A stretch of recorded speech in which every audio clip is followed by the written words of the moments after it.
She said, when the sunrise comes falling, when the midnight comes calling. Yo, what's good, everybody? It's your host, James Meeks, and we're back for another episode of your favorite Black Fatherhood podcast.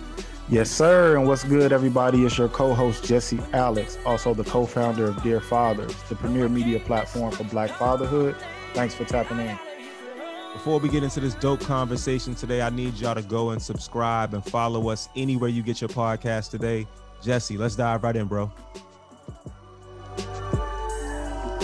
Yo, welcome back to another episode of the Dear Fathers podcast. I'm your host, James Meeks. We're excited for another impactful conversation with today's guest. But before we get started, I got to check in on my boy, Jesse. How you doing today, fam? Thanks, man. I'm good as always. Looking forward to this guest today, man.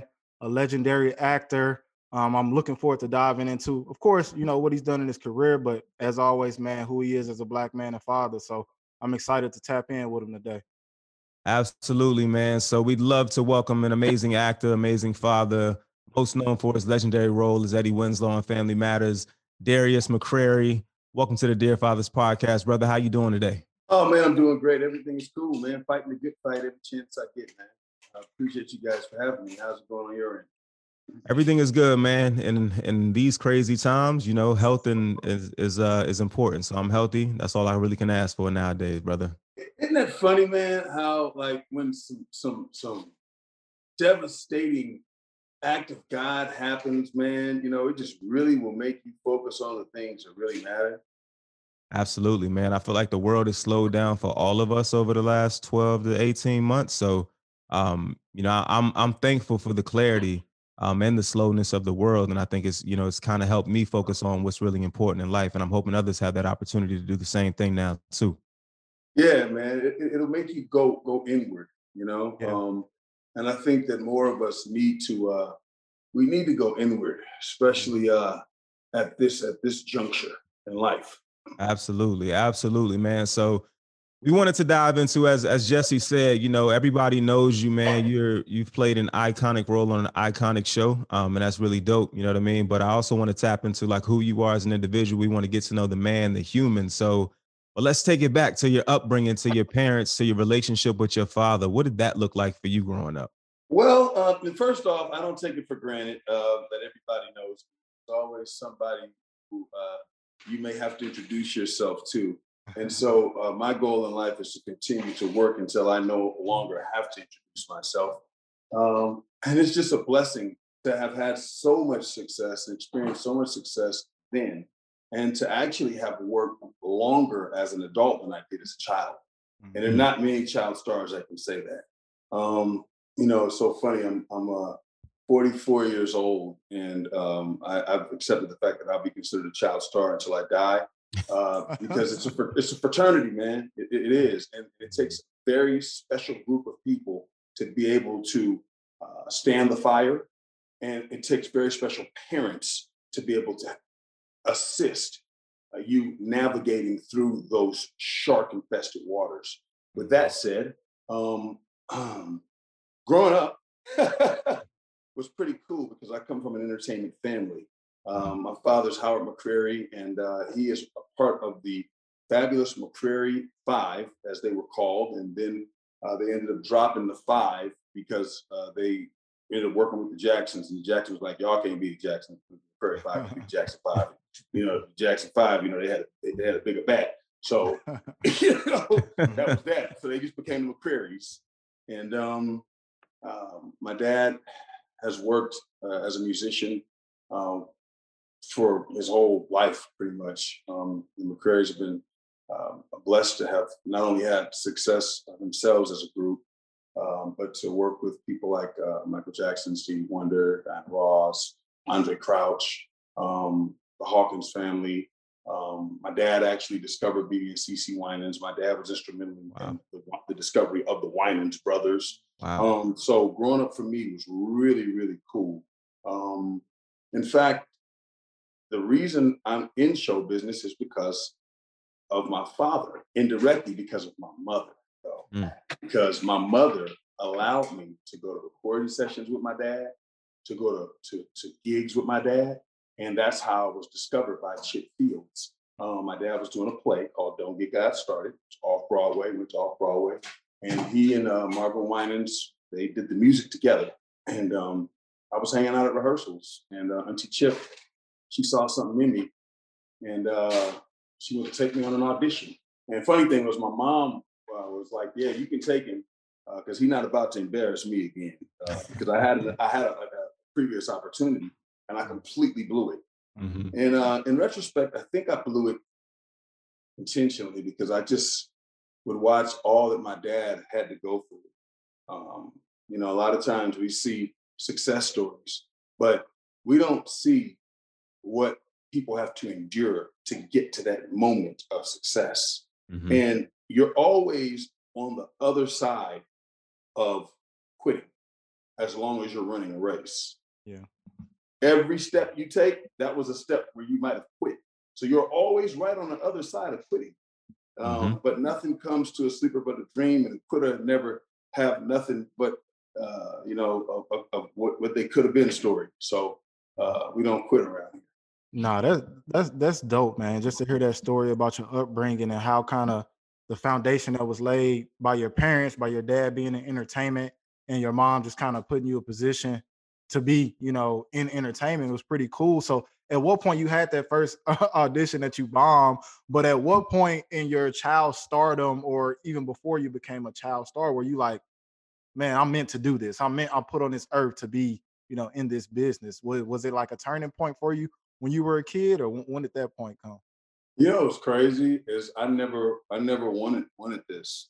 But I will say that I was always gregarious, engaging, and I just always had personality, to where I wanted to befriend others. I wanted to bring joy, and I was a very happy child. And so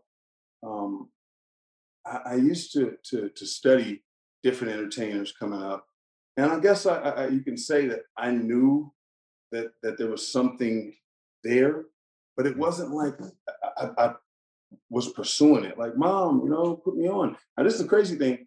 My dad used to work with myself, my brother, and my sister, Donovan, and my sister Sarah, and so we would sing together. And we would sing with my dad. And if I would have thought that I was going to do anything, I probably would have thought I would end up being a musician or a singer.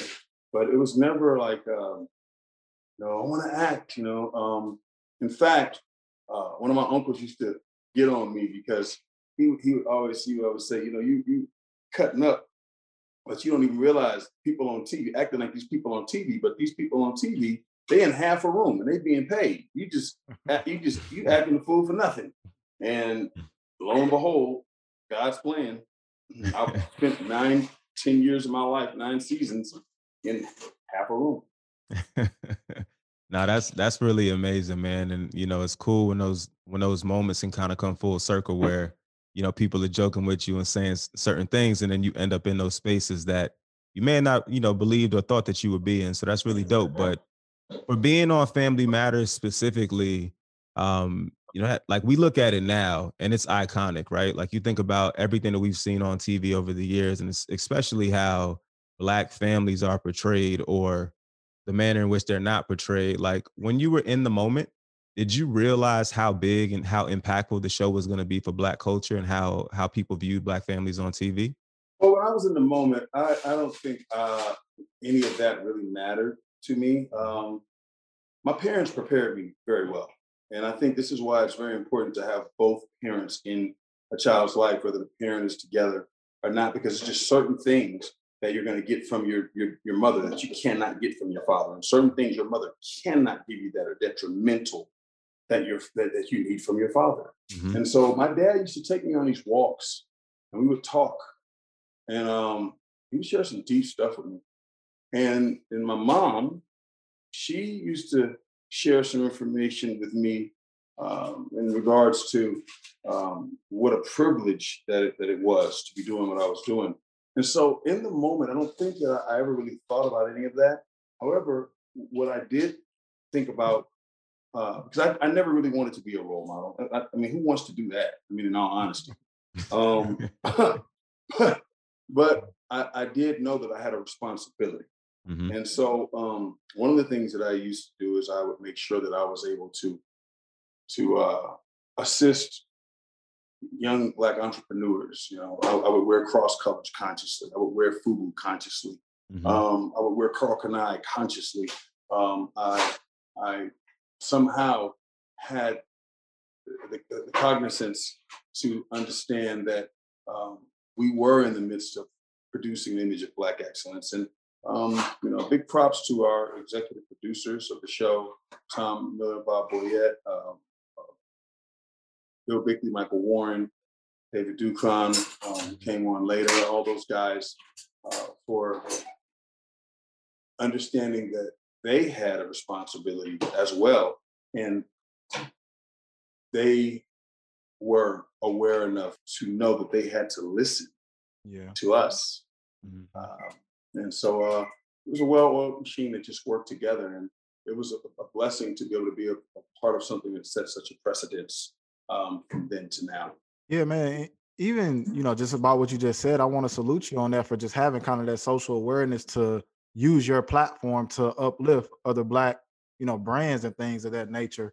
You know, we see people today like LeBron and, you know, these different athletes that use a platform to uplift, you know, other, you know, Black initiatives. So it was dope that you were doing that back then. I didn't even, you know, kind of realize that, man. So that's kind of a gem that you just dropped on me. I'm gonna go back and watch some of the stuff now with a different eye. Like, yeah, go check it you, out. You'll see it. You'll see you watch you wearing this stuff purposely now, so that's pretty cool, man. And man. I mean, even down to how I cut my hair. You know, I looked at it. You know, I saw how the brothers were wearing their hair in Chicago because the show was set in Chicago, but we filmed in Los Angeles. Mm-hmm. And so even down to that, I wanted to be able to put a flair on it. And my whole thing was understanding that there were a lot of people in the past who might have felt, well, I'm from LA, so this is what the movement is. Or I'm from Chicago, this is what the movement is. I'm from Philly, this is what the movement is. Well, in New York, we do this. Drop all of those lines. And this is what my mission was back then. You know, it should intersect, you know. I mean, down south, wherever you're from, wherever you go, the first thing you're gonna be identified as is Black. That's the first thing.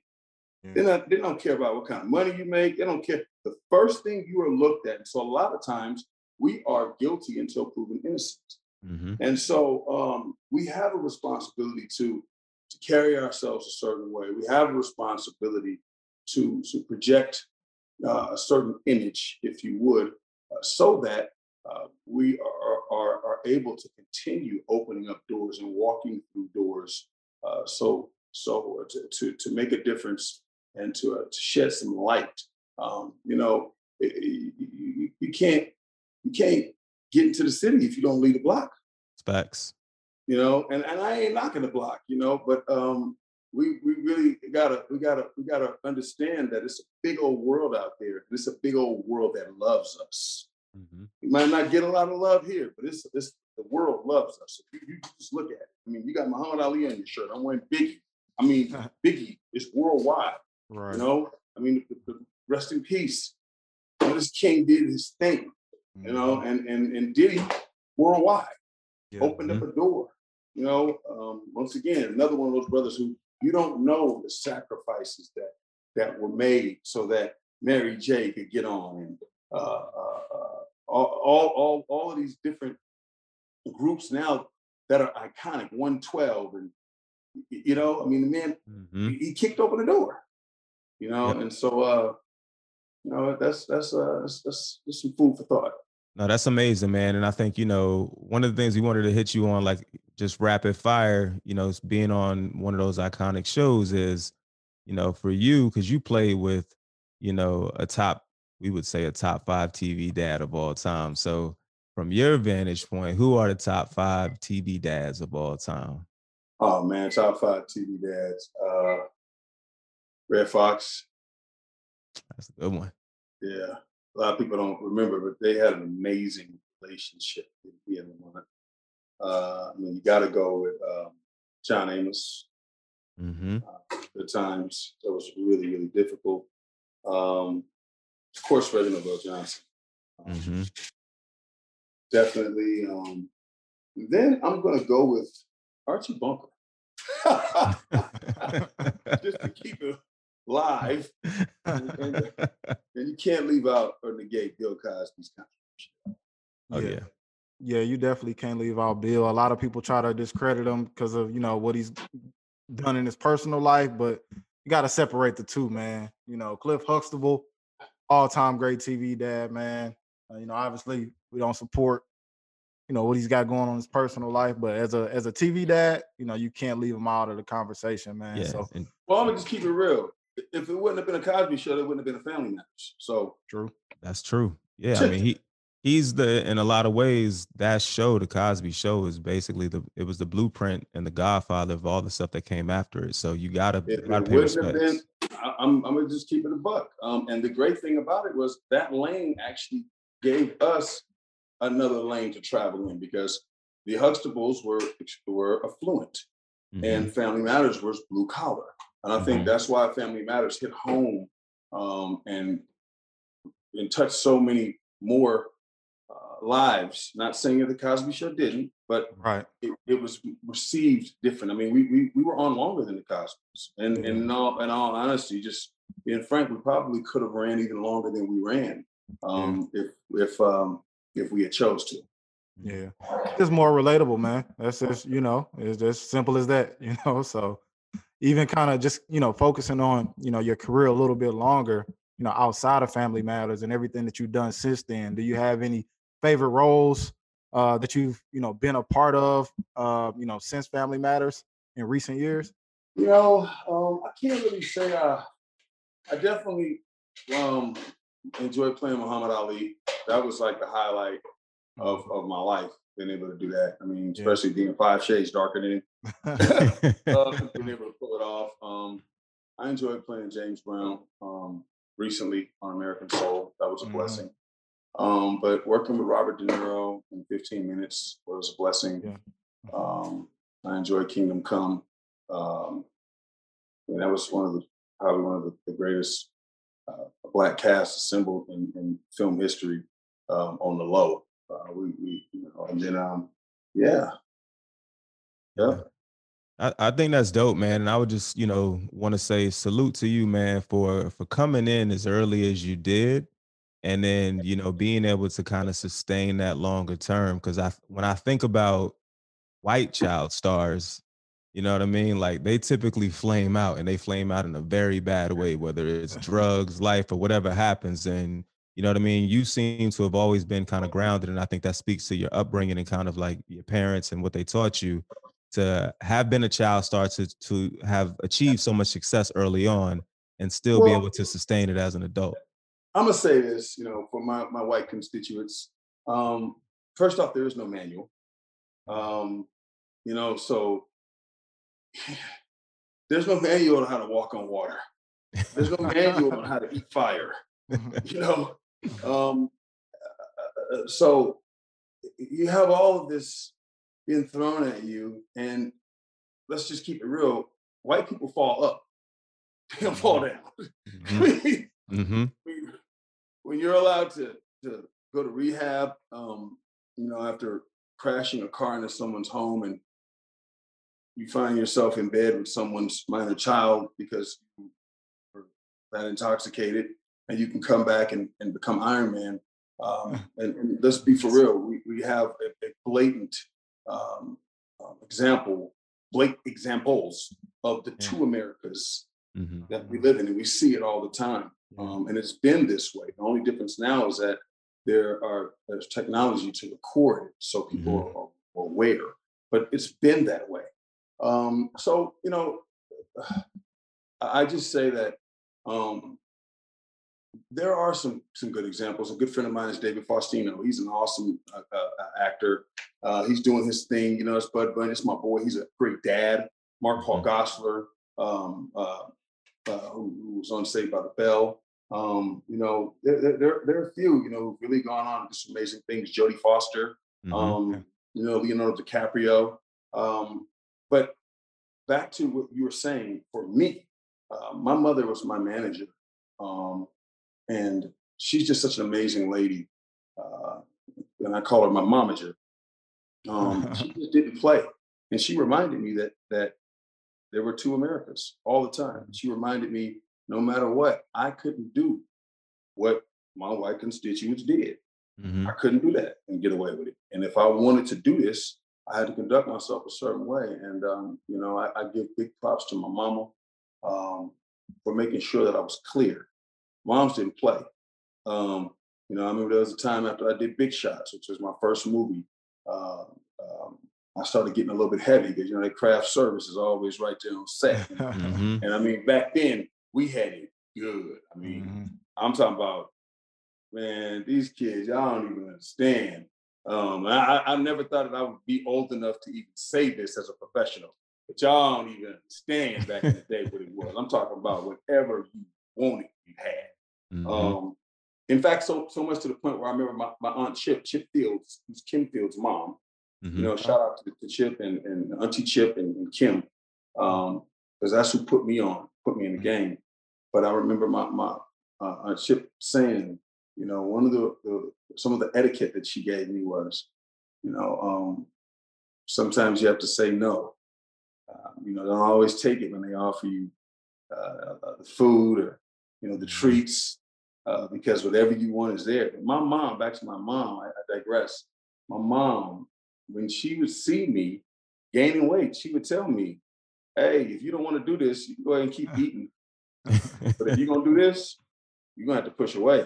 Because I don't think they hiring little fat kids right now. So you're going to have to make a choice. My mom was cold. She just laid it out there. And because she was so real, I was able to make the choice.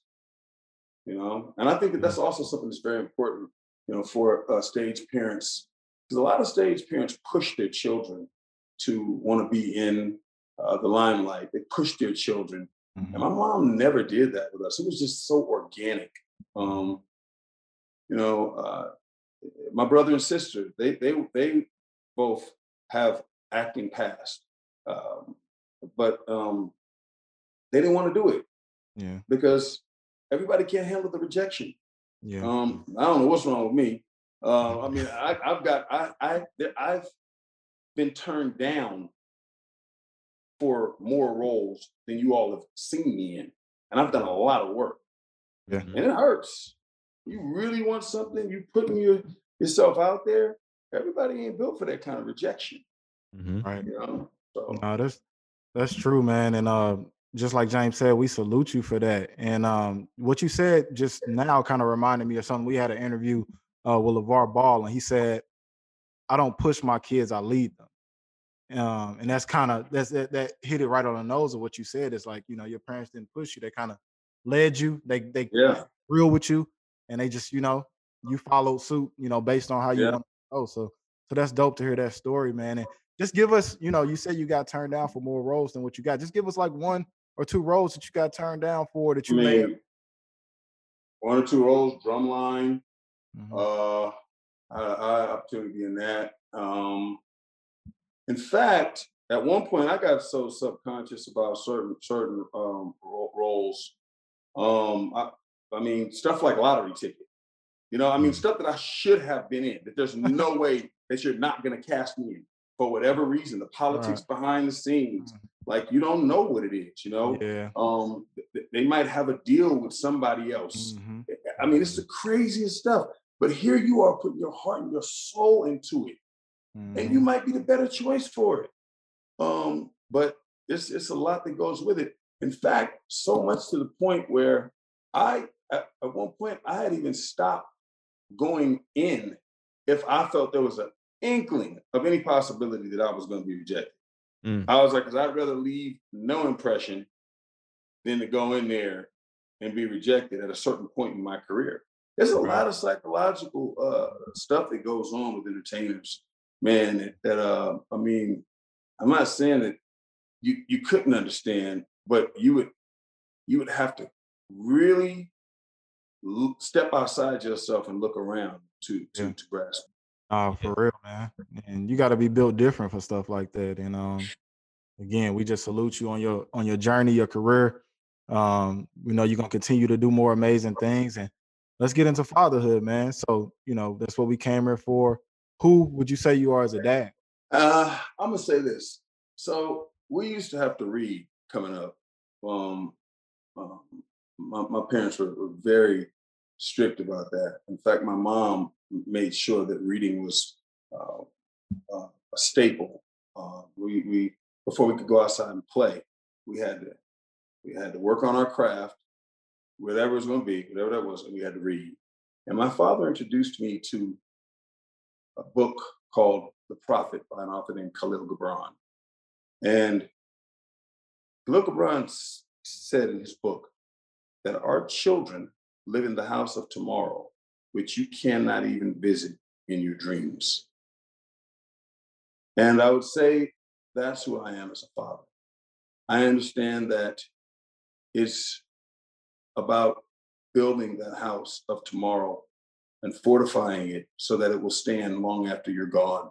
And unfortunately, based on a lot of circumstance, the way things have been and the way the legal system is set up, it's been difficult for me to parent the way that I would really want to. But it's been a blessing to be able to find ways to dig deeper.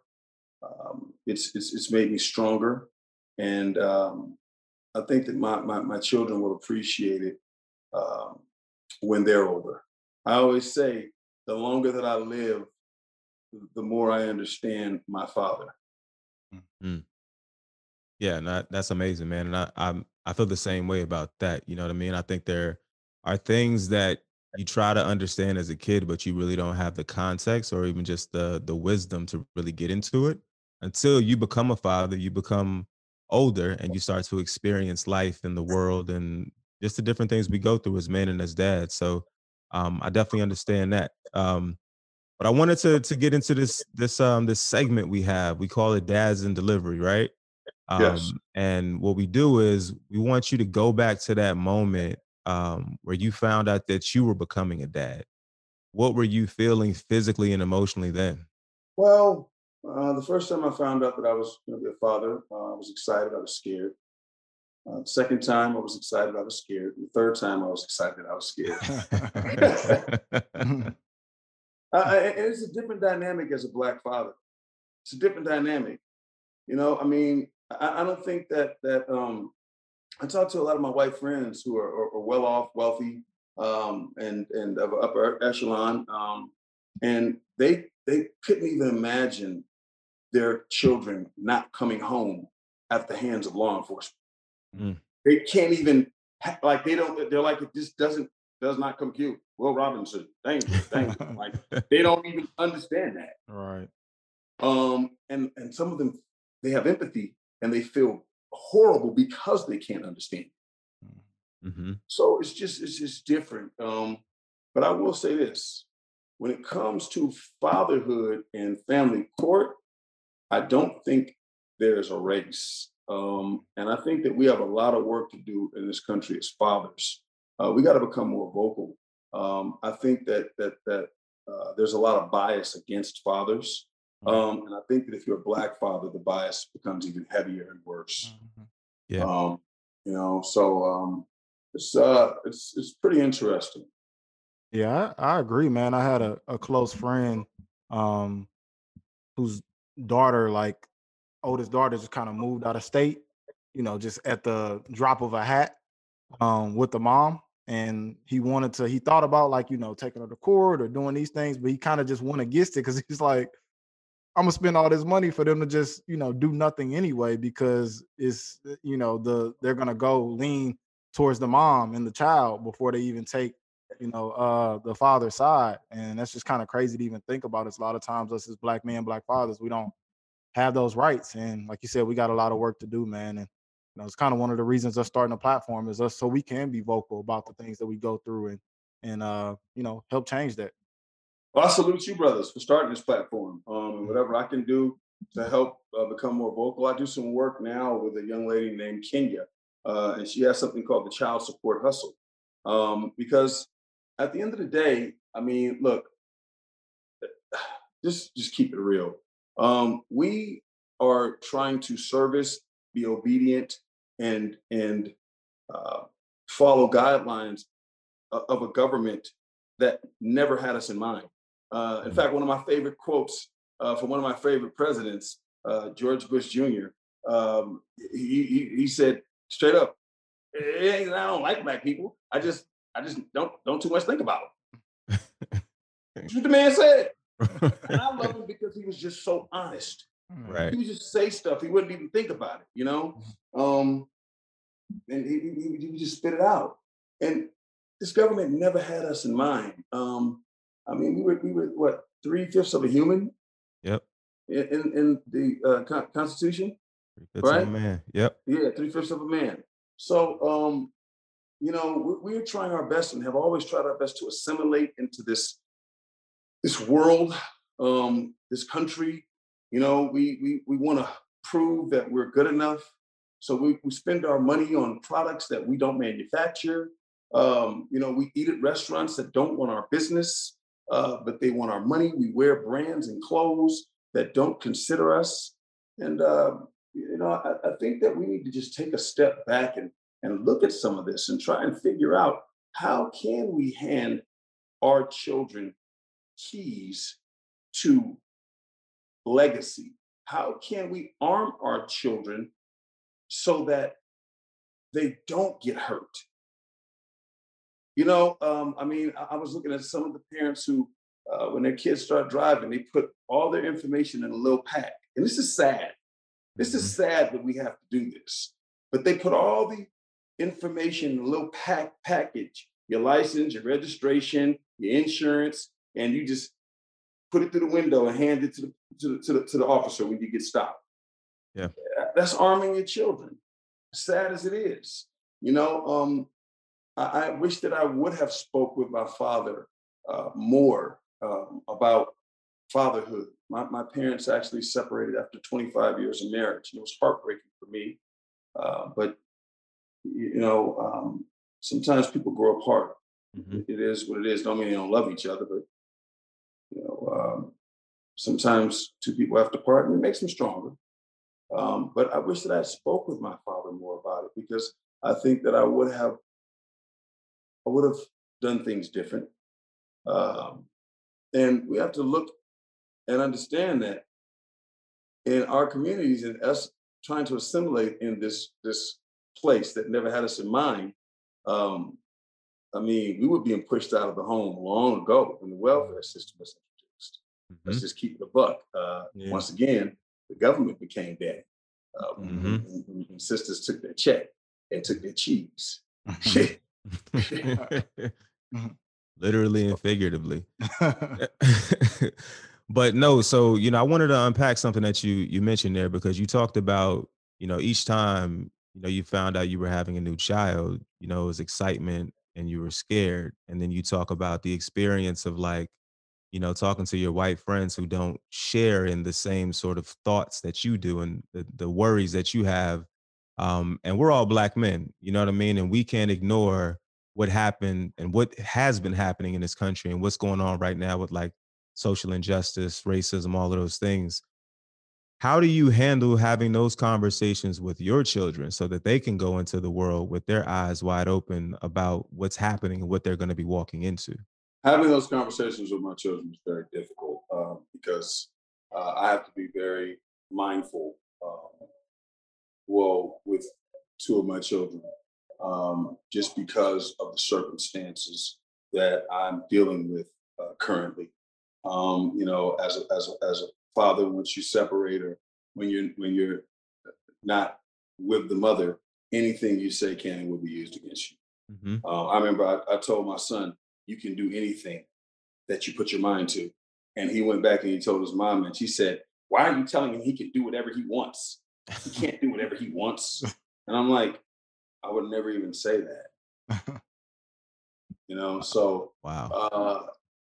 It's unfortunate for me because I can't even really share the things that I need to share with my son as a black man, as a young black man, should I say, because of what I'm dealing with based on the courts and a lot of the injustice that we don't hear about with the courts. The courts are not in father's favor, as we've already stated.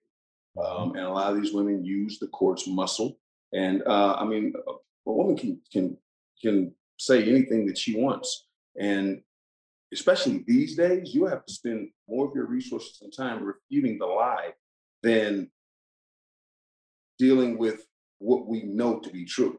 Yeah. And I'm saying you can look at somebody's track record and we know that this person is not capable of these things. We know that this person has a track record as an honorable person, as a decent human being. But these lies, because of social media and the way things are, they will cast a shadow on everything that you've done in the past that could be upstanding and forthright. Yeah, and that's a tough part about living in today's society with social media and everybody essentially having a voice at their fingertips. And I think it's Charlemagne that says this often, that nobody cares about the truth when the lie is more entertaining than the truth. You know what I Telling you, mean? man, like you got people wanting to be famous for all the wrong reasons. And I'm gonna Hmm. say this: a child should never be a financial plan, ladies. I'm just straight up and down. Hmm. A child is a plan for a legacy, which will create generational wealth if properly administered, but it should never be a financial plan. Child support should be to support a child, not fulfill relationships. And so, unfortunately, because we've seen so many women who have been successful at the lie, we've seen so many women get over and they're living a life, what appears to be, it's become a thing. And then it also boils down to socialization. The way girls are raised in this country, they play with dolls and tea sets, and they want to grow up to be a princess. And they got Barbie and Ken, and Barbie loves Ken. And the boys are builders. We play with trucks and racetracks. Legos. We ain't thinking about none of that, man. We got Tonka trucks and Hot Wheels, man. And the cops want to get the bad guy. Get bad. And that's how we were raised. And so, unfortunately, a lot of these women are looking as they grow up to capture Ken and to live in Barbie's Malibu dream house and have the Corvette. And a lot of these brothers, they're looking to just build. And so I think that if socialization was introduced a different way, and we were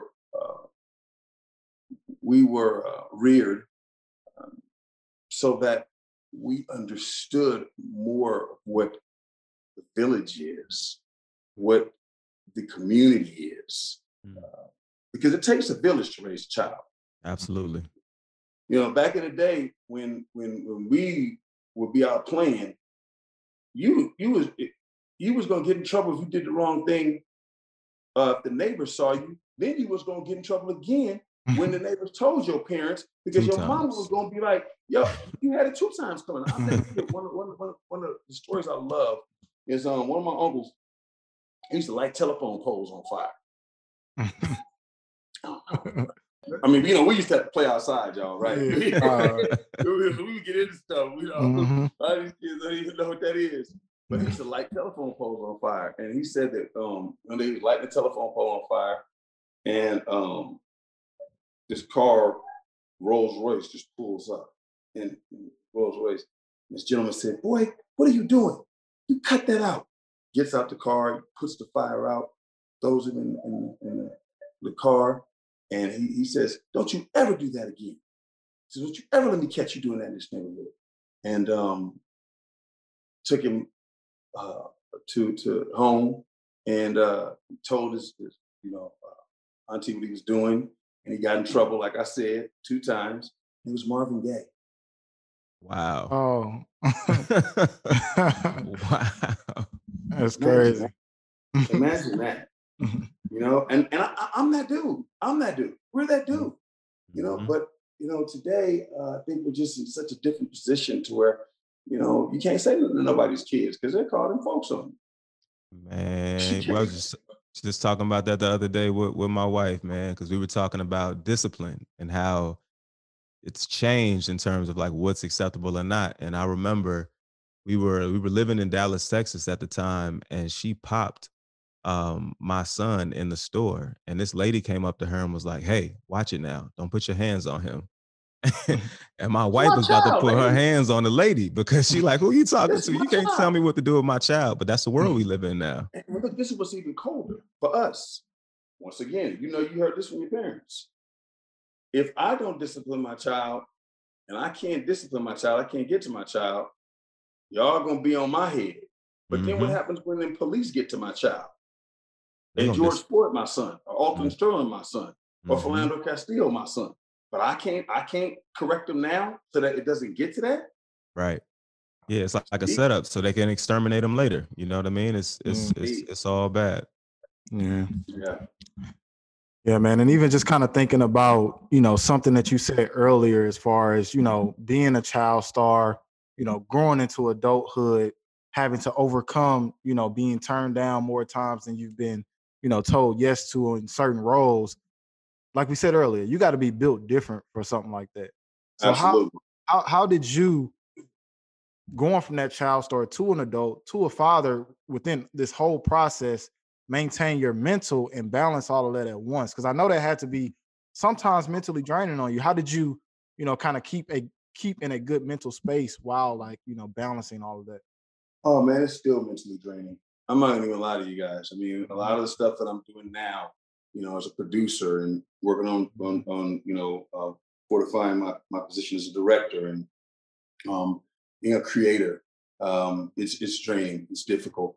But I think that by keeping a solid base around you, my family, like I said, my mom was my manager for years, and I mean, I just recently, after all these years, found a manager that I can honestly say is, along the same lines of having the care for me and my career that my mother had. Mhm. Um, the nurturing, because you gotta be nurtured as a talent. So I think that it's more of a thing of and then also the same thing with being a father and going through what I've gone through, especially, being that my son was born in the state of Michigan. And so I'm actually dealing with the state of Michigan, which has a lot of issues. There are certain places, Arkansas is a troubled state, Michigan's a troubled state. Um, uh, there are a few states that are troubled. Mhm. Um, I mean, only thing I probably could have did worse is have a child in Arkansas. Um, but yeah, I think that me being a child actor has given me a lot of strength to be able to deal with a lot of the stuff that I've had to stand and deal with. Let me say this. I want to send a message to my son, and I want to say how much I love you, Zach, and how I'm working on things, and I have been working on things, and I will never stop working on things. And no matter how much we have to deal with, we're going to continue to be strong. And our next chapter is going to be greater than the last chapter. My story is really deep because I had my son for the first 6, almost 7 years of his life. Mm. And I taught him how to read. I taught him how to write. He was reading at before he was 2 years old. Mm. He was testing an upper extreme genius level. I mean, I taught him how to tie his shoes, I mean, it was amazing. He was in a Montessori school, and I ended up on a show called Young and the Restless. And when uh, people saw me on television, they automatically wanted to follow the breadcrumbs to the bank. And the funny thing is that most soap stars really don't make a whole lot of money. It's a game where you have to be in it for years before you really get paid, which is why you see them bragging about 30 years, 15 years, 20 years on a soap. You can't get on a soap first year, but people have the fallacy and the there's a lot of falsehoods that if you see somebody on television, they're making money. If you see somebody in a movie, they're making money. But people forget there's agents, there's publicists, there's managers, there's lawyers. All of this is the percentages that go out before you even get yours. Mhm. Before you even get yours, you got to take care of these people. So it's deep. You know, what it is for a lot of athletes, a lot of entertainers. You know, we're marks, straight up and down, often, and it can be really, really difficult. But you know, I'm grateful and I'm thankful that my faith in God, my family, and me understanding what my higher calling is, because that's what's kept me in line. Yeah. No, that makes a lot of sense, man. And it sucks that you have to being somebody who wants to be present, active, and engaged in their child's life, and have to kind of fight these battles. You know what I mean? So just know that we keeping you lifted up on our side, praying for you, your kids, your family, making sure that y'all come out of this better than you went into it. Because ultimately, at the end of the day, like, what matters most is that the child is put into the best possible position to succeed. Take all of the other elements out of it, how anybody's personal feelings are about each other. The child has to be put into a situation where they can be successful and thrive in life. And in addition to that, yes, and I thank you so much, and I've received it, and I appreciate y'all so much. Thank you. In addition to that, you know, the courts always say that we're doing this in the child's best interest. Courts don't care about the child's best interest. The courts care about money. They have to pay clerks. They have to pay stenographers. They have to pay judges. They have to. I mean, the judge sits on what's called a bench, which in Latin means bank. Mm. Yeah. So they don't care about the child's best interest. That's not even in this.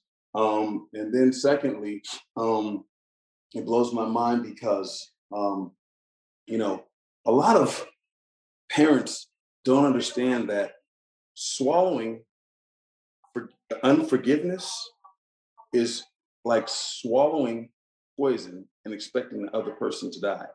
Mm. So when your disdain, your haters for your co-parent is so great that you can't truly put your child's best interest at at heart and make it a priority, you really have some work to do.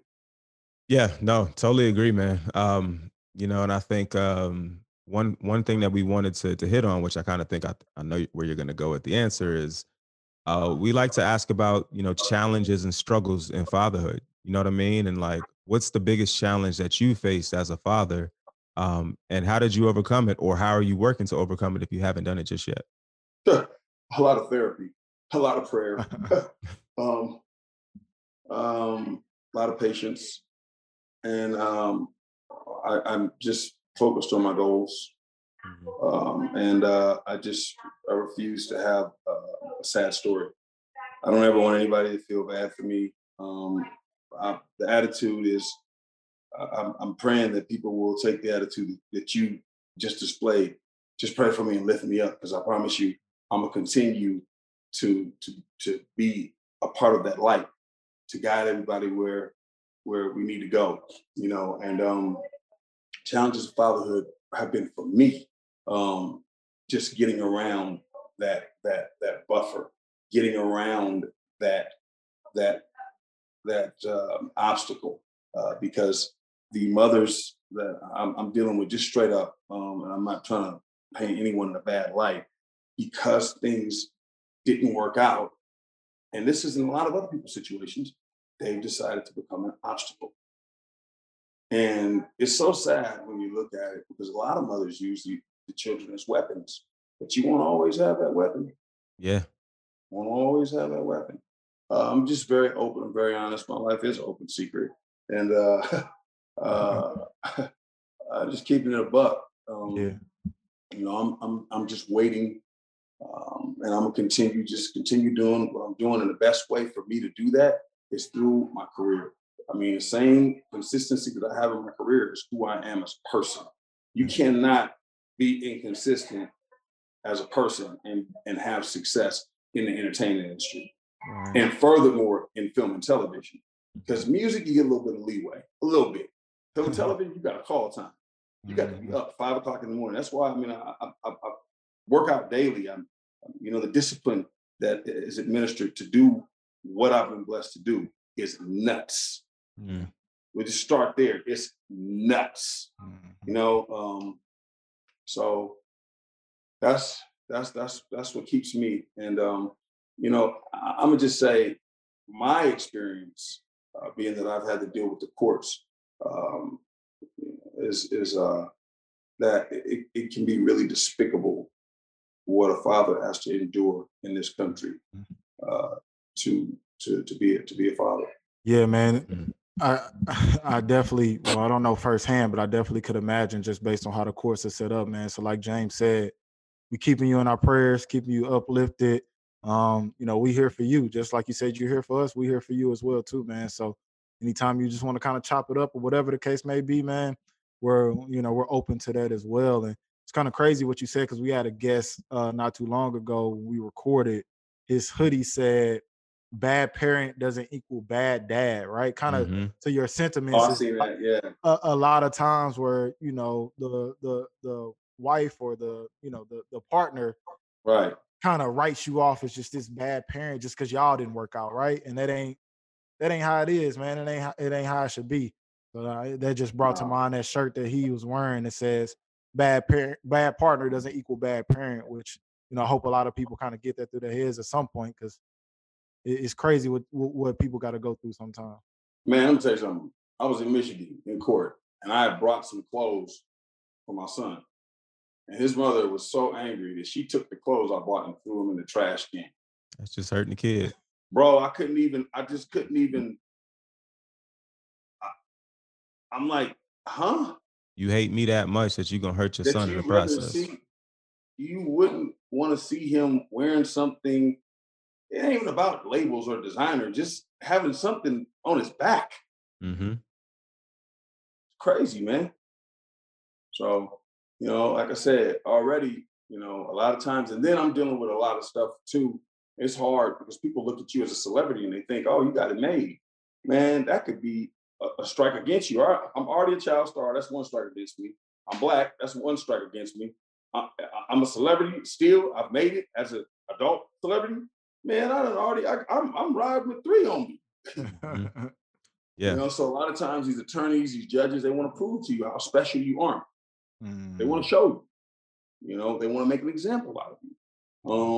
And so it's a heavy cross to bear. Yeah, nah, I totally get that, man. And like I said, we gonna keep praying for you, man. You're gonna come out of that strong. I believe, wholeheartedly that you're gonna come out of that. Cause you have, just in talking to you, I can hear it in your mindset and how you and how you think about things. You're still positive, you're still encouraged, and those types of things are rewarded in the long run. So stay with it, bro. Everything is gonna be good in that regard.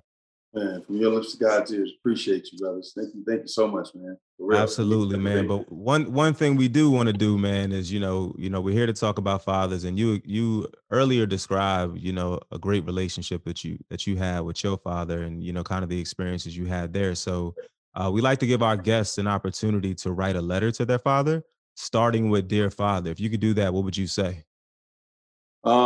Dear Dad, you're the shit.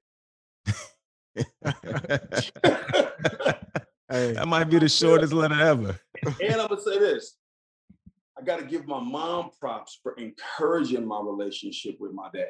I mean, she would, regardless of it, even if she was going through her thing and she felt some kind of way about it, and sometimes she might, be like, "Go ahead, go be with your dad," whatever, jokingly or whatever. But she knows how important it is, and she'll remind me, "Hey, check it out.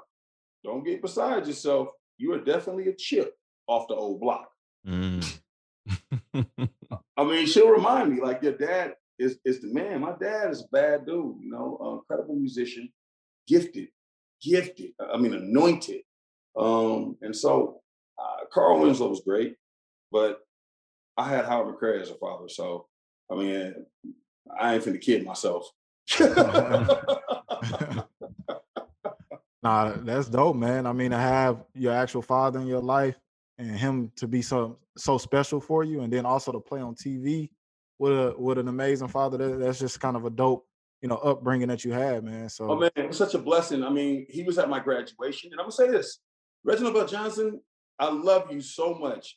When my parents split, he did step in. He was there. When I would get out of pocket, my mom would call him, and he would get on the phone and be like, "Boy, don't make me beat you." He would be like, "Hey, you don't want these problems." You better quit causing your mama this anguish. It was like that. Joe Marie, came to my graduation. Thelma Hopkins was at my high school graduation. It takes a village, So I was really blessed in that regard. That's dope. Yeah, that's dope, man. And before we get out of here, man, a few more things. Father's Care Organization. Tell us more about that. Are you still involved with that? Still doing things? Yeah. We're involved with Father's Care. We're revamping some things right now. Like I said, I'm working with Kenya, and you can follow her at NKN or NK, the Child Support Hustle. And we're revamping some things with Father's Care. But basically, what our mission is to be able to give support and to create a database of attorneys and support groups that can assist going through it, because counseling is very important. The right lawyer is very, very important. I mean, that can make or break you in any case in these courts, especially for us. Yeah. I mean, because you understand, you have to go through stuff like psychiatric evaluations and I mean, all kind of stuff. And if the courts are not made aware of the difference between blacks and whites, because it's a difference. I don't care how much you identify with black folks, you ain't come up eating fried pork chops. Even if you're from the country, you ain't come up with a straightening comb, smelling a straightening comb on the stove, and when it hits that hair, the burn, you don't know what that is. It's different. You don't understand what it is to have Granny move a certain way. It's different. It really is. Yeah. And all of that stuff has to be taken into account when a psychiatric evaluation is made and it comes back saying that you have a heightened sense of paranoia. Well, you think that I wouldn't as a black man in this country? Right. Why would you even write that? Right. But you're not aware. And I'm not mad at you for what you don't know. However, I can feel some type of way of the fact that you refuse to learn. And that's what we got to do. Yeah. We got to really take time to learn each other as people. And that's how you get past race, color, gender, because all of that stuff is learned behavior. Kids don't start off like, I don't want to sit next to you, you black. I don't want to sit next to you, you white. I don't want to hang out with you, you gay. I don't want to talk to you because you Jewish, you Muslim. Kids don't do that. They don't start off with that. It's all learned behavior.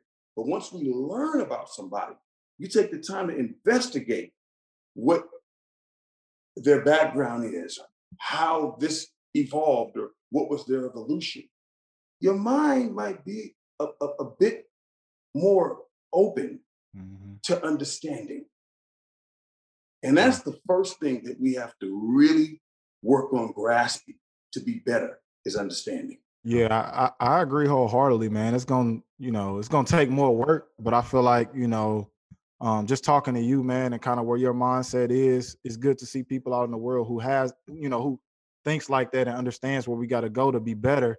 And even something you said about as far as the organization and what you're doing, I would love to talk to you outside of just this podcast and help be a resource when it comes to the mental health space. Because here at Dear Fathers, we have a mental health segment called Straight Mental, which has garnered some national press. We do a monthly mental health session. We also connect Black men, Black fathers to therapy for one session. So we're building out our network of therapists. So that's something that you guys need as far as, figuring out a network or just being able to tap, guys that you got, within your organization, therapists. We'd love to talk about that, because something that we're also looking to do is to help fathers who have child support or custody battles. So if that's something that you can help us out with, absolutely, 1,000%, man. I'm in. Thank you. Let's do it together on that. Let's do it, man. No doubt. And it is so important, man. I mean, mental health is real, man. I mean, it's crazy. Look, you take your car in to get serviced. Your car will break down on you if you drive it without checking the transmission, changing the oil, checking the tires, and you can mess around and lose your life. Drive that thing like that if you want to. I dare you. So your body's a vehicle, and your mind is the engine. And us as men, it's so sad how we've been taught, man up, you're a man. Mhm. You know, you know, man, we have feelings. We may not be emotionally driven. We may be more logical, but emotions come with being human, don't they? Mhm. Yep. Yeah. And so we're told not to speak on what we go through, or, you know, and then as Black men, it's even deeper. Yeah. You know, so mental health is real, man. And if we don't check the tires on the vehicle, we don't know when we headed for a blowout. Yeah. No doubt, man. I totally agree, man. You know, what we're doing in the mental health space has been so impactful for me and the brothers that come on, man, just to see these guys as Black men. Like you said, we've been taught to man up, you know, not express how we feel. Don't See cry. groups of guys coming in, just expressing themselves, talking about what they're going through, and even We some need just that. shedding tears, man. It's impactful to see, man. So we definitely would love to, you know, talk to you outside of this, man. But you know, Absolutely. My pleasure. My yeah. pleasure. Okay. Yeah, we're gonna make it happen, man. But before we get out of here, man, tell people how they can follow you and like what's next for you. At Darius McCrary on Twitter, at Darius McCrary on Instagram, Facebook. You can reach out to me. And what's next is working on a one-man show, working with Troy Hart. We just did a film together called Sebastian. It'll be out of Halloween. Working with Manny Haley on this one-man show as well, who did a show called True to the Game, movie called True to the Game. True to the Game 2 just came out. And then I'm in True to the Game 3, and that'll be out in July 4th. And then there's a show called Monogamy you guys can check out. That is a series. And so just working on some production stuff. Got some cool production things in the works. And we're going to tell a few stories. We're going to tell a few stories. You know, that's because we have some great stories as Black people. Stories that have not been told. And so that's what one of my missions is. That's amazing, man. I think, you know, you being in the business as long as you've been in to now be in a position where you can executive produce these things and tell these stories, I think is super dope. It's needed. And we just can't wait till it comes out so we can support it, man. Cause, you know, me and Jesse, we supporting everything that's Black. So, you know what I mean? If our people are behind it, we own it because we want to see it win. Right on. Right on. Ain't that we don't love nobody else, but how can you love somebody else if you're not loving yourself? Try to love yourself. So I gotta love you to love you. Absolutely. Love to love you. Yeah. No doubt, man. Man, this has been a great call, man. I feel like we really, you know, built a great, relationship in this conversation. You dropped a lot of gems. We've got to learn who you are as a Black man and Black father, the good and the bad, right? You have struggles that you're overcoming, and we appreciate you for just being vulnerable enough to talk about those things, man. So Absolutely. looking forward to, you know, tapping in with you outside of this, and we appreciate you for, you know, taking the time to join us today. Hey, this is Darius McCrary, and you're rocking with the Dear Fathers podcast. Thank y'all for listening to another impactful conversation on the Dear Fathers podcast. It's your host, James Meeks. And your co-host, Jesse Alex. But before we get out of here, make sure you subscribe anywhere you get your podcast, and we'll catch y'all next time. Salute. My own CD cover. I'm so focused, ass Steven Glover. Still up and coming, but for sure coming. Went out on a limb like I broke something. Watch how he recover.